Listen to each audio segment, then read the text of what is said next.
Most people jump to the same conclusion when they don't see someone posting their photos online. They assume it's insecurity. They assume it's a lack of confidence. But that assumption says more about how they view attention than it does about the person they're judging. Because not everyone sees visibility as value.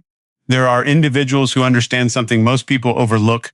Attention is not neutral. Every time you put yourself out there, you're not just being seen, you're being interpreted, evaluated, and emotionally processed by dozens, sometimes hundreds of people at once. And for someone who naturally picks up on emotional undercurrents, that's not a small thing. That's noise. So instead of asking, why aren't they posting? Better question is, why do others feel the need to post so often? See, a lot of online behavior is driven by a subtle loop. Post something, receive feedback, adjust identity based on that feedback, and repeat. Over time, people don't just share who they are. They start becoming what gets the most response. But some people opt out of that loop entirely. They're not trying to be invisible. They're choosing to be intentional. They understand that once something is shared, it's no longer fully theirs. It belongs to perception, to opinion, to projection. And when you're highly aware of how easily people misunderstand, label, or distort what they see, you become more selective about what you offer. This isn't about hiding. It's about control over how much access others have. Control over what parts of their identity are open for interpretation. Control over their emotional environment. Because when you don't rely on constant external feedback, something interesting happens. Your sense of self becomes more stable. You're no longer adjusting based on reactions. You're no longer measuring your worth in engagement metrics. You start operating from an internal reference point instead of an external one. And that's rare in a world where most people are trying to be seen. Choosing not to constantly display yourself creates a different kind of presence. It's quieter, but it's stronger, less reactive, more deliberate. So when you come across someone who doesn't put their image everywhere, don't rush to label it as insecurity. You might be looking at someone who simply understands the value of keeping certain things theirs. And once you see that clearly, you start to realize not everything that stays private is missing. Sometimes it's protected. There's something else happening beneath the surface that most people never consider. Not everyone experiences attention the same way. For some individuals, feedback is just noise. Likes, comments, reactions. They glance at it and move on. It doesn't stay with them. It doesn't shape their mood for the rest of the day. But for others, especially those who are naturally more emotionally attuned, every signal carries weight. A simple comment isn't just a comment.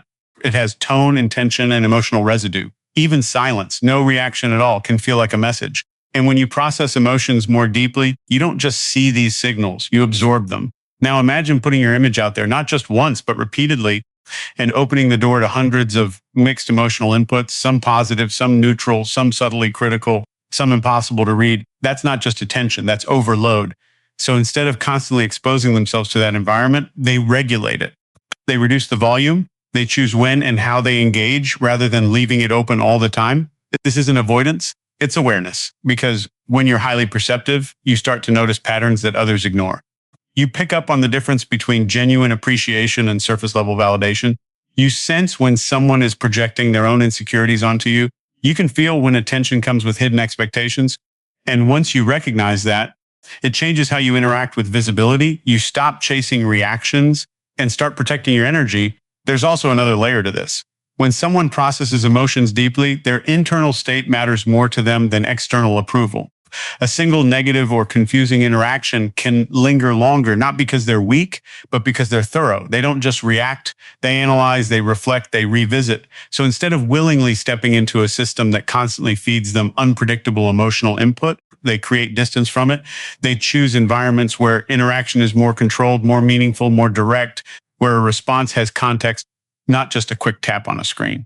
This is why you'll often find that these individuals are very intentional about where they show up.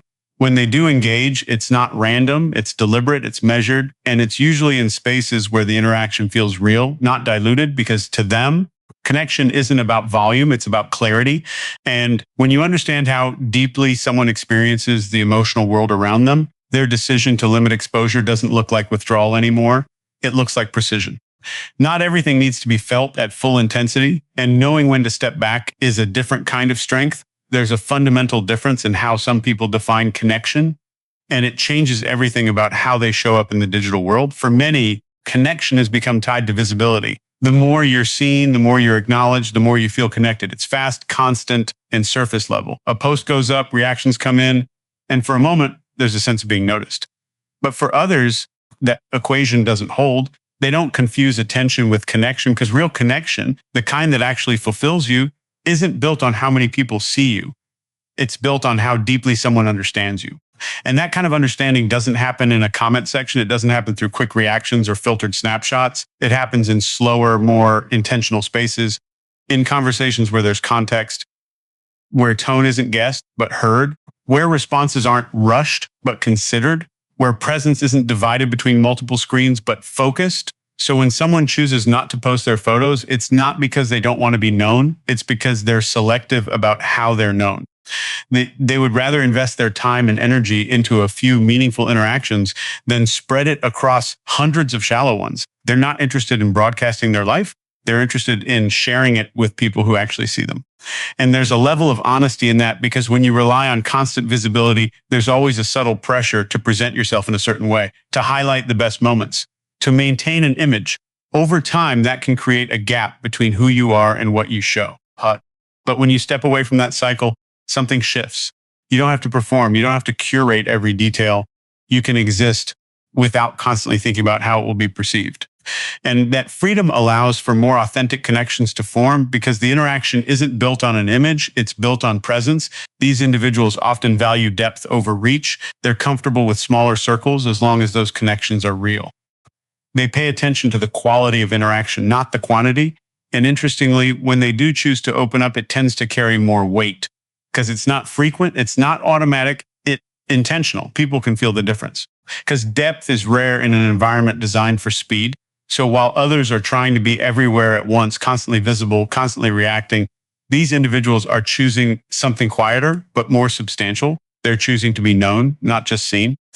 And once you understand that distinction, you start to realize real connection has never been about the crowd. It's about the few who actually understand you. There's a shift that happens when someone stops focusing on being seen and starts focusing on seeing.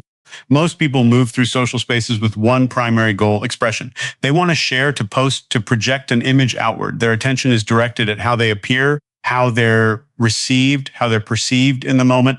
But when someone steps out of that cycle, their attention frees up, and that attention goes somewhere. It turns inward and outward in a different way. Instead of asking, how am I being seen right now? They start asking, what's actually happening here? They begin to notice things that others overlook. Subtle inconsistencies between words and behavior. The slight delay before someone responds. The difference between a genuine reaction and a performative one. Patterns in how people present themselves depending on who's watching. When you're not occupied with maintaining your own image, you have more capacity to read the environment. And over time, that builds a kind of quiet awareness. They start recognizing emotional shifts before they're spoken. They can sense when a conversation is drifting, when someone is uncomfortable, when there's more beneath the surface than what's being said, not because they're trying to analyze everything, but because they're paying attention at a level most people don't. This isn't about being distant. It's about being observant. Because when you're constantly projecting, you miss information. Your focus is divided. Part of you is in the interaction, and part of you is managing how you appear within it. But when you remove that second layer, your perception sharpens. You become more present. And presence is where understanding lives. This is why people who reveal less often end up knowing more. They're not rushing to fill silence. They're comfortable letting moments unfold. They give space for others to express, which naturally reveals more information. And people tend to underestimate them. They assume that because someone isn't constantly visible or expressive, they're disengaged. But in reality, they're often the most aware person in the room. They're watching patterns, not just moments. They're noticing behavior, not just words. And that creates an advantage, not in a manipulative sense, but in a navigational one. They can move through social situations with a clearer understanding of dynamics, intentions, and emotional undercurrents. While others are focused on being recognized, they're focused on recognizing T. And that difference changes everything, because the more you observe without needing to be the center of attention, the more accurately you see people for who they are. And once you start seeing clearly, you don't feel the same need to constantly be seen. At a certain point, it becomes less about preference and more about principle, because when someone consistently chooses not to put their personal image out into the public space, it's rarely accidental. It's not something that just happens. It's a decision repeated over time that reflects how they define access. And most people never really think about access. They assume that if something can be shared, it should be shared. If a moment looks good, it belongs online. If others are doing it, it must be normal. But what gets overlooked is that every piece of exposure creates a doorway, a way in, a way for people to form opinions, make assumptions, create narratives, whether accurate or not. So the question becomes, who gets that level of access? For individuals with strong internal boundaries, that question is answered very deliberately. They don't operate on impulse.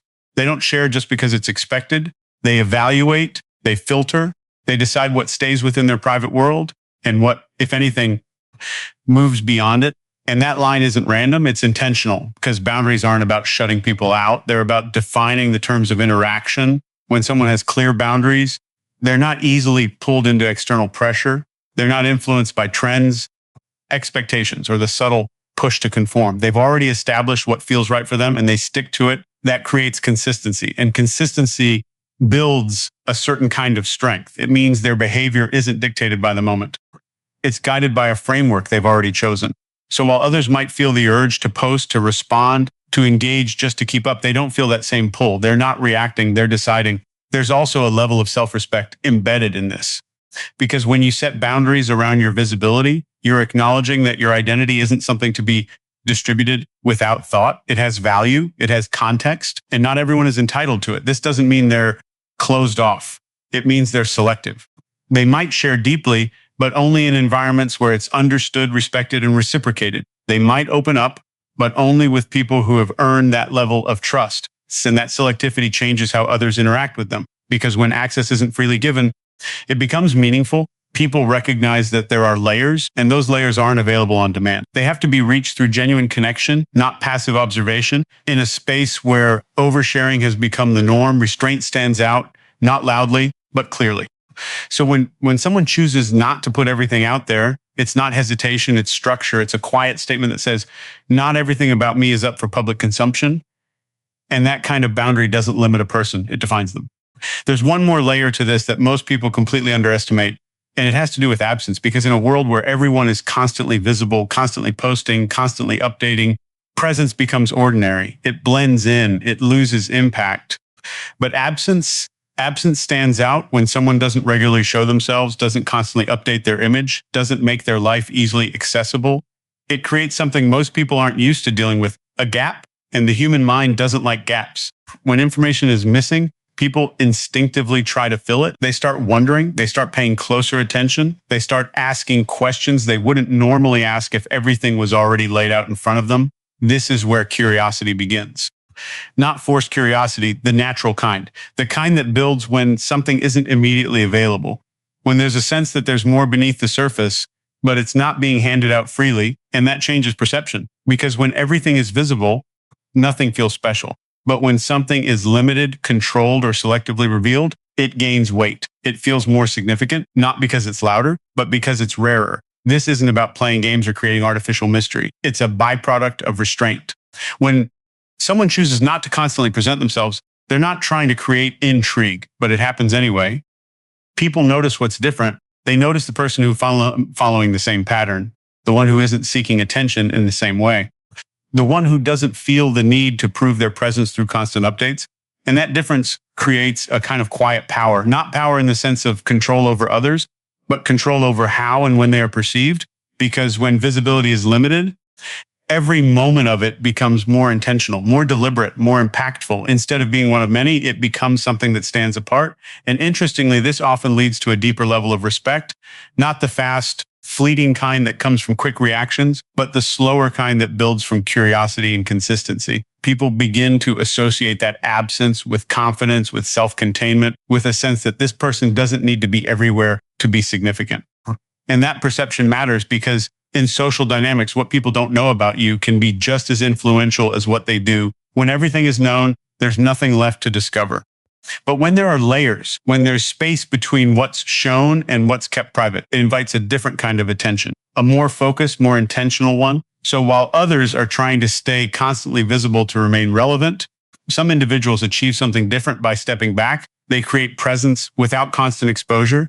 And once you understand how absence shapes perception, you realize something most people miss. What isn't shown doesn't disappear. Sometimes it becomes the most powerful part.